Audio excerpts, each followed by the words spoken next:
I entered my daughter's courtyard and overheard a conversation between her and my son-in-law. Through the open window, Clyde's words reached me.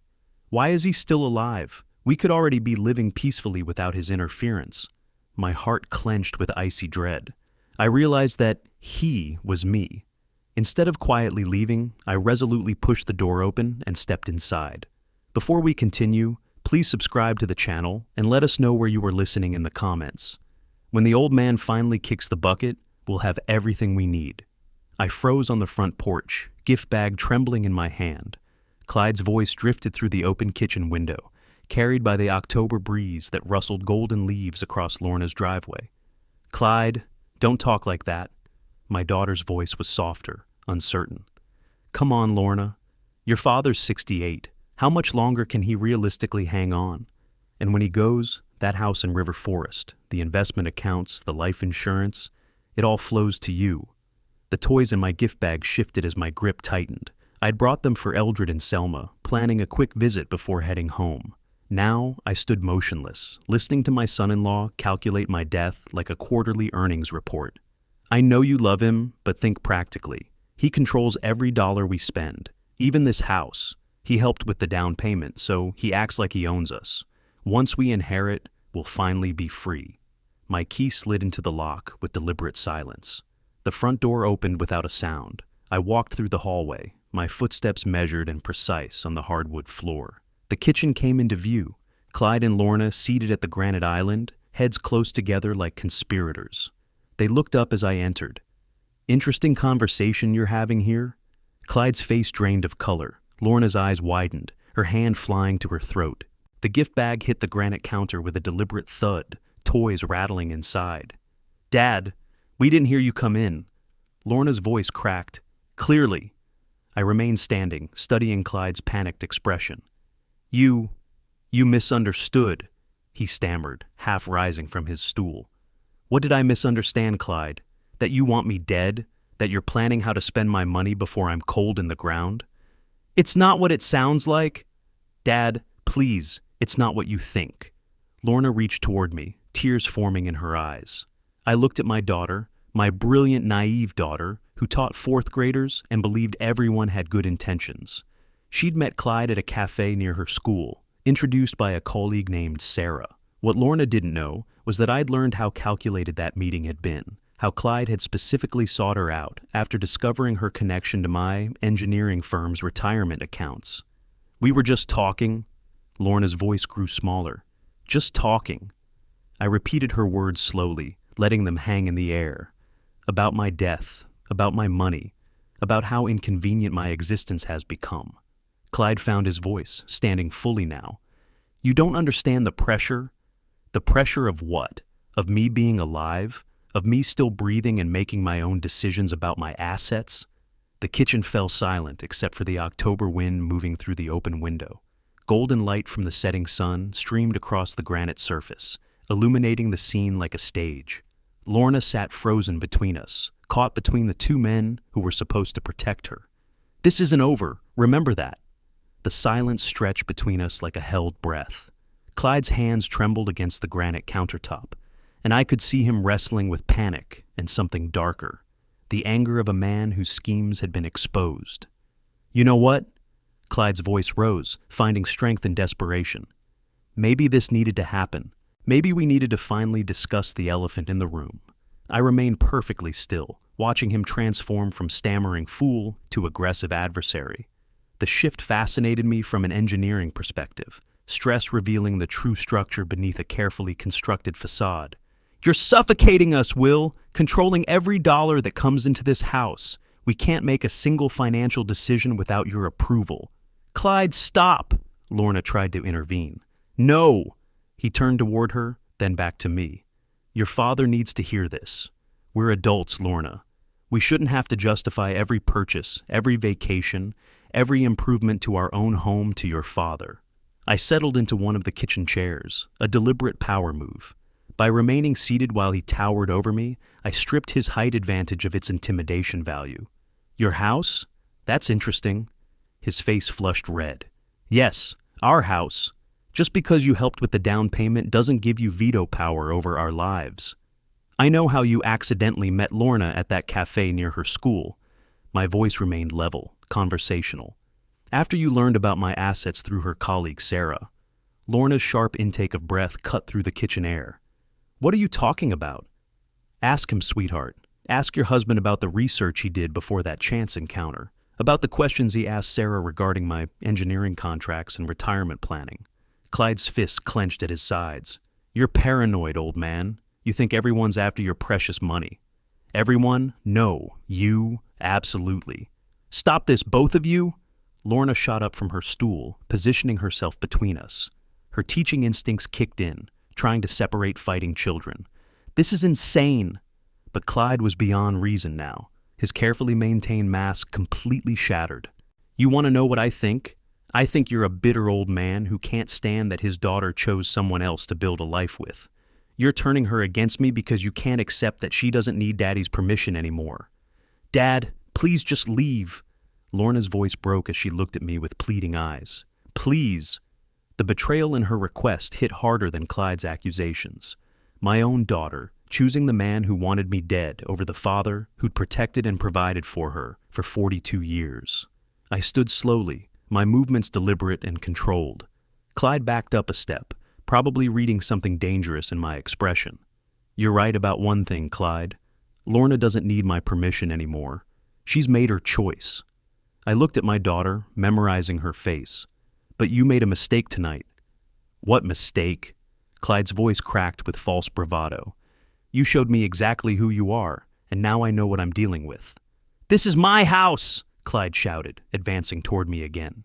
Get out and don't come back. I can't handle this. Lorna covered her face with her hands, her shoulders shaking. I walked past both of them toward the front door, leaving the gift bag on the counter. At the threshold, I turned back. 45 years I've been building what I have, Clyde. 45 years of careful planning and hard work. You think you can just waltz in and take it all? You're damn right I do. The honesty was almost refreshing. At least now we both knew where we stood. I stepped into the October night, feeling the cool air wash over my heated face.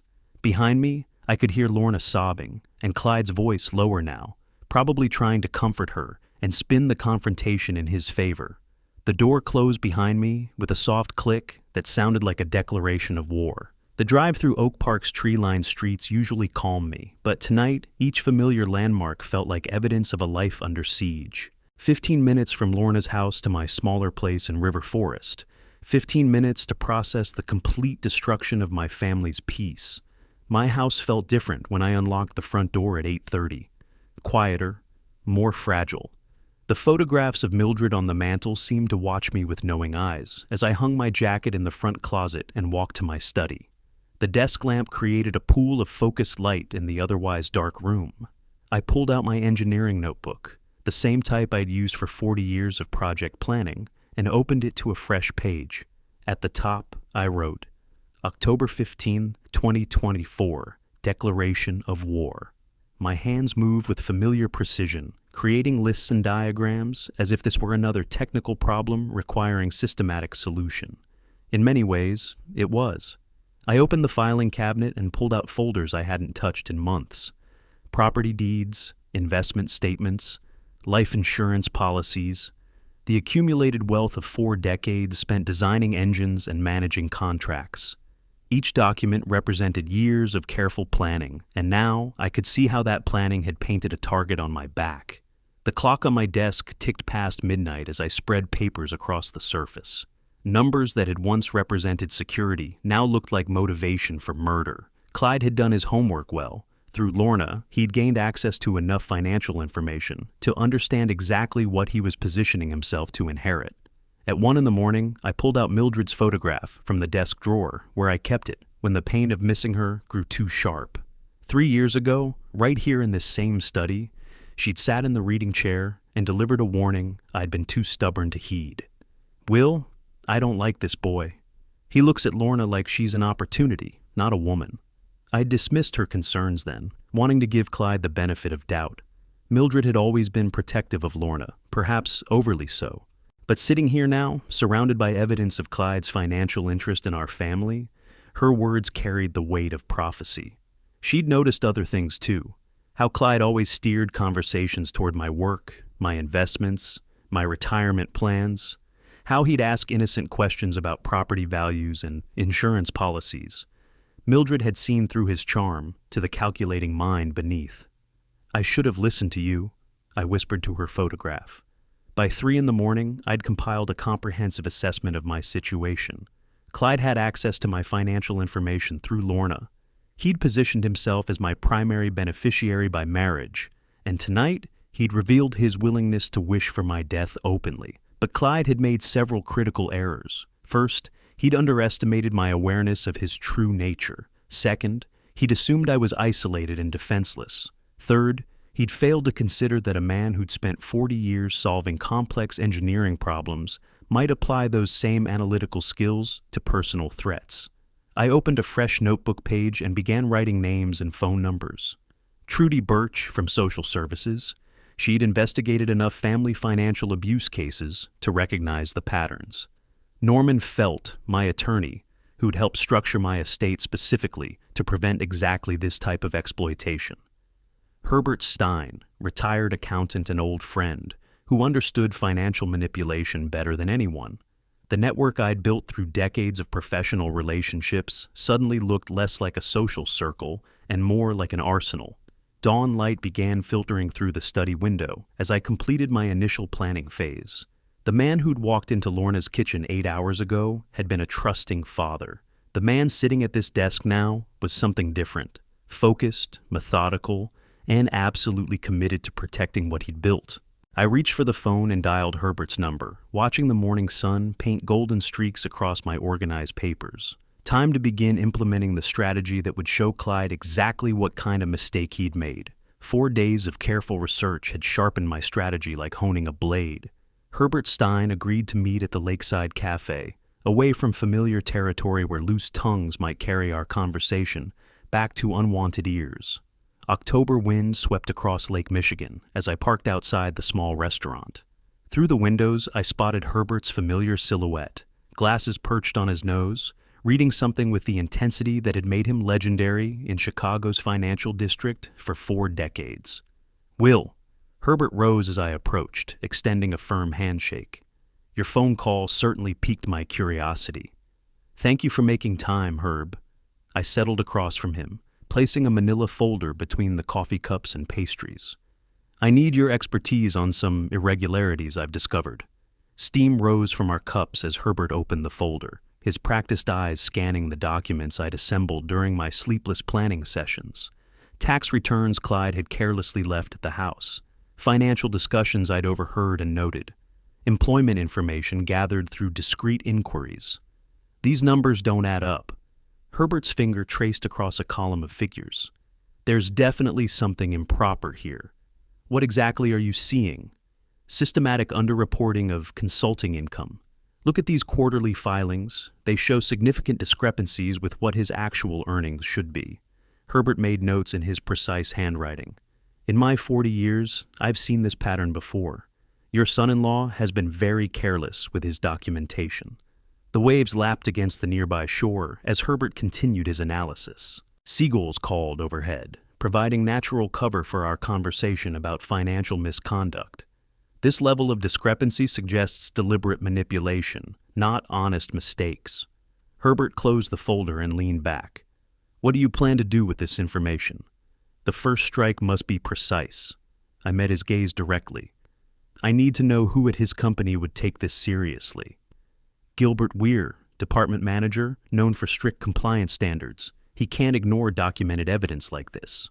2 days later, I sat at a public computer terminal in the downtown library, typing carefully. The anonymous letter took shape: professional, factual, devastating. No emotional language, no personal vendetta revealed. Simply a concerned colleague bringing irregularities to management's attention. Gilbert Weir's business address, photocopied evidence attached. Professional tone suggesting corporate audit recommendations. The post office across town ensured no connection to my neighborhood. Cash for postage, generic envelope, no fingerprints. By Friday evening, my phone rang. "Grandpa?" Eldred's voice carried confusion and worry. "Something weird happened today. Dad came home really angry and was talking to some lawyer on the phone. Oh, what seemed to be troubling him? He kept pacing around the kitchen muttering about unfair accusations and corporate investigations. Is everything okay? Mom looked worried too. Perfect. The first strike had found its target. These things happen in business sometimes, Eldred. Don't worry yourself about adult concerns. After hanging up, I allowed myself a moment of satisfaction. Clyde's comfortable world was beginning to crack, and he didn't even know who was applying the pressure. 3 days after Eldred's report, Clyde launched his retaliation with the cunning I'd begun to respect and fear. He understood psychological warfare better than I'd anticipated. The phone rang at 7 in the morning, too early for casual conversation, too urgent to ignore. Dad? Lorna's voice cracked with tears. We need to talk. What's wrong, sweetheart? Clyde filed a police complaint yesterday for harassment. Each word fell like stones into still water. He says you've been following him, threatening him, trying to destroy his career. I gripped the receiver tighter. Lorna! Dad, please stop this war. Her voice broke completely. The children are scared. I can't handle this anymore. Whatever's happening between you two, it has to end. Did he tell you about the conversation I overheard? About wanting me dead? Silence stretched across the phone line. When she spoke again, her voice was smaller, defeated. He explained that. He says you misunderstood, that you're not thinking clearly since Mom died, that grief is making you paranoid and dangerous. Clever? Clyde had found my vulnerability, my daughter's love, and her guilt about choosing him over me. He'd convinced her that her aging father was mentally unstable, a threat to her family's safety. Lorna, I need you to listen carefully. No, Dad, I can't listen anymore. Just leave us alone for a while, please. Let everything cool down. The line went dead. 2 hours later, a police cruiser pulled into my driveway. Officer Jennifer Martinez was professional but thorough, her notebook ready as she settled into my living room. Mr. Kessel, your son-in-law has filed a harassment complaint. He alleges stalking behavior, threatening communications, and attempts to damage his employment. Officer, I'm simply exercising my rights as a concerned citizen. I kept my voice steady, reasonable. I've made no threats and engaged in no illegal behavior. Have you contacted his workplace? I reported suspected financial irregularities to appropriate corporate authorities. Anonymous reporting of potential misconduct is protected activity. She made notes observing my calm demeanor, the organized home, the family photographs showing normal relationships. Nothing suggested an unstable elderly man terrorizing his family. Your son-in-law seems quite concerned about your mental state, sir.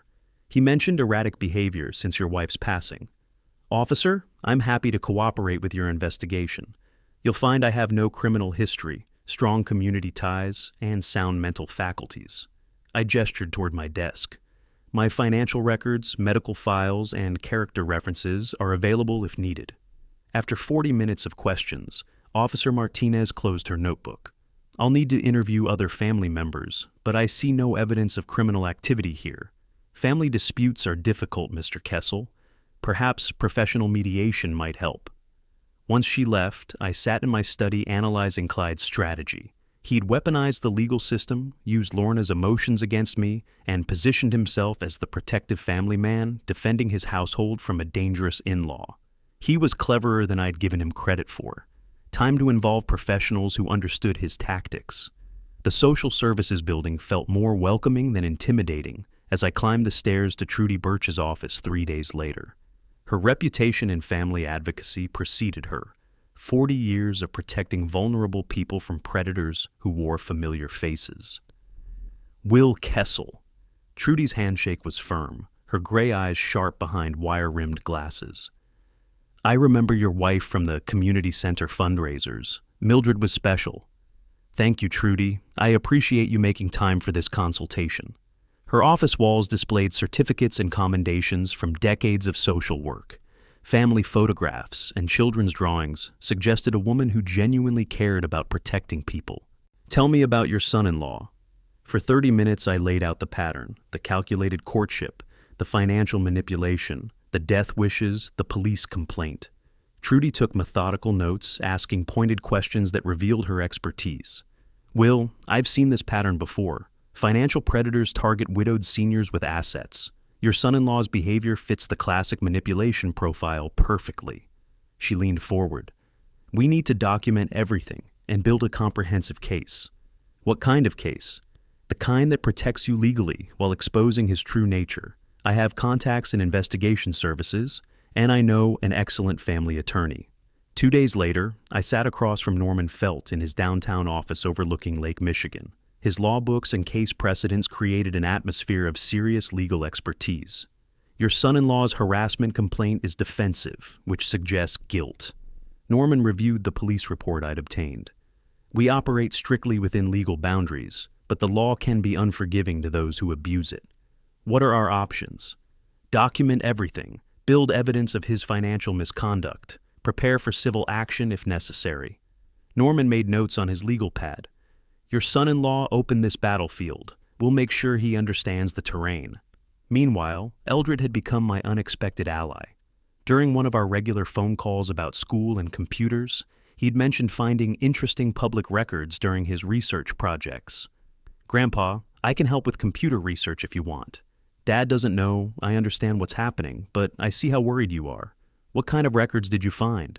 Marriage licenses, court filings, employment histories. There's a lot of public information available if you know where to look. 3 days later, Trudy called with excitement in her voice. Will, I found something significant about your son-in-law's past. He was married before, and it ended badly over financial issues. What kind of issues? Court records show embezzlement allegations, civil suits, a pattern of targeting women with assets. There are potential witnesses and documentation going back 5 years. My study felt different that evening as I spread out the growing collection of evidence, professional allies, legal support, technical assistance, and now proof of predatory patterns. Clyde had made a critical error. He'd assumed I was an isolated elderly man with limited resources. Instead, he'd awakened a network of professionals who understood exactly what kind of threat he represented. 5 days of evidence gathering had given my professional team exactly what we needed for the next phase. Norman's private investigator had delivered photographs that would destroy Clyde's carefully constructed image, while Eldred's technical enthusiasm provided the perfect distribution method. Grandpa, I can set up anonymous accounts using the school computers. My 16-year-old grandson understood digital warfare better than most adults. The local Facebook groups have thousands of members. What kind of accounts? Generic names, different locations, multiple platforms. Dad won't be able to trace them back to us. Eldred's eyes gleamed with the satisfaction of applied technical knowledge. People share information faster online than they ever did through gossip. November 15th marked the beginning of our digital campaign. The photographs Norman's investigator had captured showed Clyde at expensive restaurants with women who clearly weren't his wife. Restaurant receipts and hotel records painted a picture of systematic infidelity, funded by money he'd been hiding from tax authorities. Eldred worked methodically, posting across Oak Park and River Forest community groups during peak evening hours when parents checked social media after putting children to bed. Each post included carefully selected evidence, financial inconsistencies Herbert had identified, photographic proof of extramarital activities, timeline documentation showing patterns of deception. The posts are gaining traction quickly, Eldred reported during our evening phone call. People are sharing the information faster than I expected. Within 48 hours, the community response exceeded my projections. Teachers at Lorna's school whispered in hallways. Parents at school pickup discussed the revelations. Business associates questioned Clyde's integrity. The social pressure I'd engineered was creating exactly the isolation I'd intended. My phone rang Friday evening with news of the campaign's effectiveness. Will, have you heard these terrible rumors about Clyde? Myrtle Dunn's voice carried genuine shock, mixed with gossip-hungry curiosity. She'd been part of Oak Park's social fabric for 30 years, making her an ideal information barometer. What exactly are people saying, Myrtle? The whole community is talking about photos and financial issues. Someone posted evidence of him cheating on Lorna while hiding money from the government. Her voice dropped to a conspiratorial whisper. Poor Lorna must be devastated. How is she handling this? I haven't spoken with her recently. Well, the school parents are all discussing whether he's fit to be around the children. Some people are saying there might be criminal charges coming. Myrtle paused for dramatic effect. Is any of this true, Will? Truth has a way of surfacing eventually, doesn't it? After hanging up, I sat in my study processing the intelligence Myrtle had unknowingly provided. The community's moral outrage was combining with protective instincts toward Lorna and the grandchildren. Public opinion had shifted decisively against Clyde, creating the social isolation that would drive him toward increasingly desperate measures. Perfect. A cornered predator makes mistakes. The anonymous messages began 5 days after the social media campaign peaked, arriving through multiple channels with escalating menace. Text messages from burner phone numbers, emails from newly created accounts, physical notes tucked under my car's windshield wipers. Stop this, old man, or you'll regret it.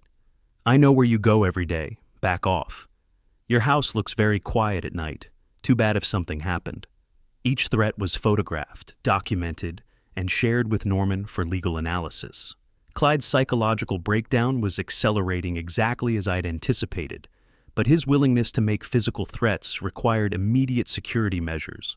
The home security company arrived within 24 hours of my call. Professional technicians installed motion-activated cameras covering every entry point, night vision equipment for low-light documentation, and cloud storage backup for evidence preservation. This system will capture clear facial identification even in minimal lighting, the lead technician explained while testing the equipment. Everything uploads automatically to secure servers, so evidence is preserved even if local equipment is damaged. I studied the control panel with the same methodical attention I'd once applied to engine specifications. Multiple camera angles, audio recording capability, silent alarm connection to monitoring service, remote smartphone access for real-time observation, engineering precision applied to personal protection. November 28th brought the escalation I'd been expecting. My phone buzzed with security alerts at 11:30 p.m., motion detection at the rear door, multiple camera activation, silent alarm triggered. The smartphone screen showed clear footage of Clyde attempting entry with basic tools, his face fully visible despite attempted concealment. He moved through my study with nervous, hurried energy, searching through files and documents while muttering threats I couldn't quite hear through the audio feed. Looking for evidence, you bastard? Should have thought of that before crossing me. I watched from my bedroom as he rifled through desk drawers and filing cabinets, seeking documentation related to the investigation he knew was destroying his life. The cameras captured every angle, his face, his actions, his clear intent to locate and destroy evidence. After 15 minutes of futile searching, he gave up and fled through the same rear door. The security system had documented everything with crystal clarity: timestamps, facial identification, audio recordings, multiple camera angles showing premeditated criminal activity. 2 hours later, I sat across from Officer Martinez again, this time with video evidence that left no room for interpretation. Mr. Kessel, this footage clearly shows breaking and entering with intent to destroy evidence. She reviewed the smartphone playback with professional attention. Combined with the threatening messages you've documented, we have grounds for immediate arrest. I want formal charges filed and a warrant issued. We'll coordinate with the prosecutor's office tonight. Your son-in-law will be in custody by morning. The irony was perfect. Clyde's desperation to destroy evidence had created the most damaging evidence of all. His attempt to eliminate proof of his misconduct had generated indisputable proof of criminal behavior, criminal documentation that would complement the civil case Norman was preparing. Norman's downtown office felt like a war room 5 days after Clyde's arrest. Legal documents covered the conference table: criminal charges, civil lawsuit preparation, asset protection orders, and the devastating discovery that elevated our case beyond simple family conflict. Will, we found something that changes everything. Norman's expression was grim satisfaction mixed with professional outrage. Your son-in-law has been forging estate documents. The evidence spread across the table told a story of systematic fraud. Property transfer papers with falsified signatures, bank account authorization forms showing suspicious handwriting, insurance beneficiary changes without proper authorization, life insurance policies altered to name Clyde as primary beneficiary. Handwriting analysis confirms these signatures are forgeries, Norman continued. Document dating shows attempts to backdate changes. Financial institutions have records contradicting his claims about authorization. federal fraud charges, elder abuse prosecution, civil liability for attempted theft, professional consequences destroying his financial industry career permanently. We file everything simultaneously: criminal referrals, civil lawsuit, asset freezing orders. Norman's strategic thinking had created legal pressure from multiple directions. He won't have resources for adequate defense once his accounts are frozen. December 13th found me walking up the steps of Cook County Courthouse, community supporters and media representatives visible in the public gallery.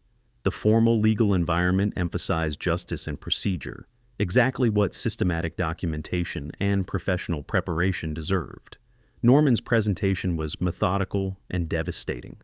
Video evidence of break-in attempts, photographic proof of infidelity and financial deception, expert testimony about forged documents, community witnesses describing behavioral patterns and character concerns. My testimony lasted 2 hours, chronicling the discovery of Clyde's true nature and the escalating pattern of threats and misconduct. The judge listened with careful attention as I presented evidence of financial manipulation, harassment, and attempted estate theft. Mr. Graves attempted to forge documents transferring ownership of my property, I testified under oath. Banking records show unauthorized attempts to access accounts and change beneficiary designations.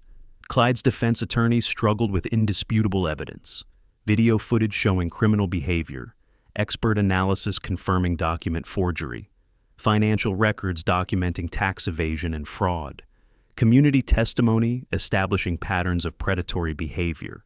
The judge's preliminary rulings validated everything Norman's comprehensive legal strategy had built: asset freezing orders protecting my estate, bail conditions reflecting public safety concerns, criminal charges proceeding parallel to civil litigation. The evidence presented shows a systematic pattern of financial predation and elder abuse, Judge Morrison stated for the court record. Defendants' assets will remain frozen pending full investigation of alleged fraud and document forgery. Walking down the courthouse steps with Norman, I could see community supporters in the gallery and media representatives documenting the proceedings. Justice was visible, systematic, and professionally executed. Clyde faced criminal prosecution, civil liability, professional destruction, and community ostracism, all consequences of his own choices to threaten and manipulate rather than accept accountability. The legal system had validated every element of my carefully constructed case. 5 days after the courthouse victory, Clyde had lost everything: job, assets, social standing, and hope. What remained was pure desperation and a murderous focus on the man he blamed for his destruction. December 20th began before dawn with Clyde's final gambit. Using the last of his cash, he'd purchased basic tools and spent weeks observing my routine. My weekly grocery run along Lake Michigan Highway provided the perfect opportunity for what he intended to be my final journey. The brake sabotage was amateur but effective: strategic cuts to hydraulic lines designed to cause gradual failure at highway speeds. His surveillance had mapped my route, timing, and the treacherous curves where catastrophic brake failure would seem like tragic accident rather than premeditated murder. At 10:30 that morning, I noticed the soft pedal feel as I merged onto Highway 41. Engineering instincts recognized the symptoms immediately: brake fluid loss, diminishing stopping power, growing mechanical failure that spelled disaster at 60 miles per hour. "Something's wrong with the brakes." The words escaped as internal assessment became external crisis. My phone speed-dialed 911 while I applied emergency procedures learned from 40 years of engineering safety training: engine braking, emergency brake engagement, strategic use of highway shoulder and terrain features, controlled deceleration rather than panic stopping. "I have complete brake failure on Highway 41, I reported to dispatch while maneuvering toward the grass median. "Need emergency assistance and automotive forensics." The vehicle came to rest safely in tall grass, but my heart rate remained elevated from understanding the intended consequences. Someone had tried to murder me, and I knew exactly who. This wasn't an accident. Someone did this. 2 hours later, a professional mechanic confirmed my suspicions. The brake lines showed deliberate damage, clean cuts made with hand tools, positioned for maximum catastrophic potential. Tool marks indicated amateur work, but professional intent. "Mr. Kessel, this is attempted murder," the forensic specialist explained, while photographing evidence. "Whoever did this wanted you dead." My home security system provided the final piece. Video footage from the previous night showed Clyde approaching my vehicle with tools, his face clearly visible in infrared recording. Audio captured his muttered threats during the sabotage process. "I'll end this, old man. You won't destroy me." By 6 that evening, police arrived at Clyde's temporary residence with an arrest warrant for attempted murder. I watched from my study window as handcuffs clicked around his wrists, marking the moment my son-in-law crossed the ultimate line from manipulation to murder. 2 weeks later, Detective Sarah Chen sat across from Lorna in the Oak Park Police Station interview room, preparing to shatter my daughter's remaining illusions about her husband. "Mrs. Graves, your husband attempted to murder your father." Lorna's face drained of color. "That can't be true. Clyde couldn't.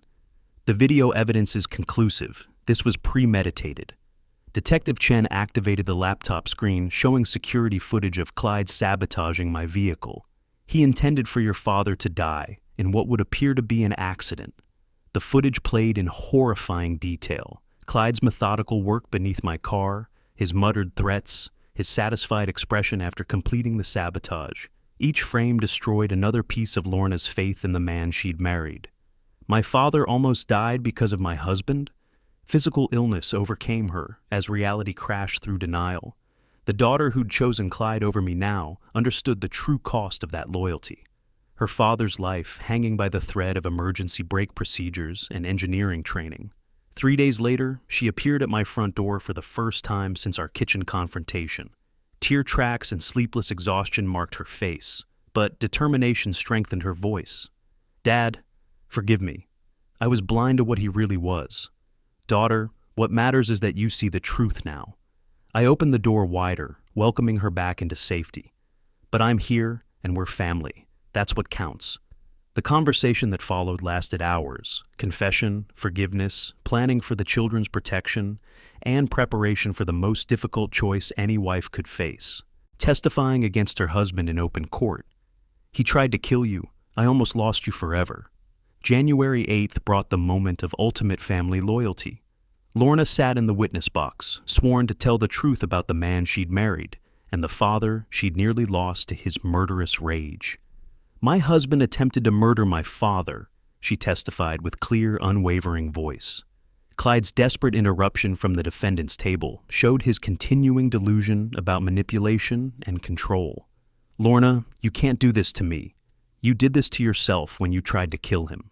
Judge Morrison's gavel silenced Clyde's emotional outburst, but nothing could silence the truth that my daughter finally spoke publicly. Family loyalty had been tested, broken, and reforged stronger than before. Walking out of that courtroom, Lorna passed her husband without acknowledgement. The woman who'd once defended him now stood with her father and children, united against the man who'd threatened everything they held sacred. 5 weeks later, February 15th, brought the final sentencing hearing that would close the chapter on Clyde's destructive presence in our lives. Judge Morrison's voice carried the weight of justice as she delivered the verdict.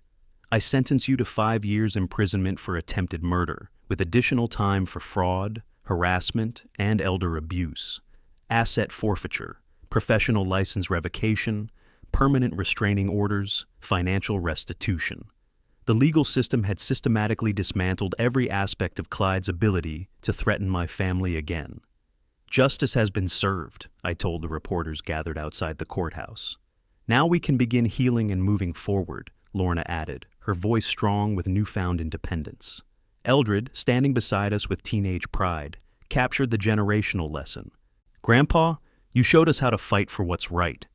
That evening, 3 generations gathered around my dinner table for the first time in months. The restaurant celebration had been wonderful, but this quiet family meal represented something deeper: the restoration of trust, love, and security that Clyde's manipulation had nearly destroyed. Laughter and conversation filled the room as Eldred explained his latest computer project, and Selma described her upcoming school play. Normal family moments, precious because we'd almost lost them forever. Sometimes revenge is the only path to justice, I reflected while watching my grandchildren's animated discussion. The engineering approach had worked: methodical planning, professional expertise, systematic pressure, and unwavering determination had protected everything I'd built over 68 years. Lorna caught my eye across the table, understanding passing between us without words. The daughter who'd chosen wrong had found the courage to choose right when it mattered most. The father who'd been betrayed had forgiven without reservation when family loyalty was restored. Mildred's photograph smiled down from the mantel, her prophetic warnings vindicated by events she'd never lived to see. But her wisdom lived on in the family she'd helped me protect, the grandchildren she'd never met, but somehow blessed through the strength she'd given me. Outside, February snow fell gently across River Forest, covering the landscape with clean white promise. Inside, warmth and love surrounded the table where a grandfather watched his family's future unfold with confidence and joy. Ultimate justice had been achieved not through violence or hatred, but through patience, wisdom, and the unbreakable bonds that define true family. The inheritance game was over, and we had won. If you like this story, please like this video, subscribe to the channel, and share your impressions of this story in the comments. To listen to the next story, click on the box on the left. Thank you for watching.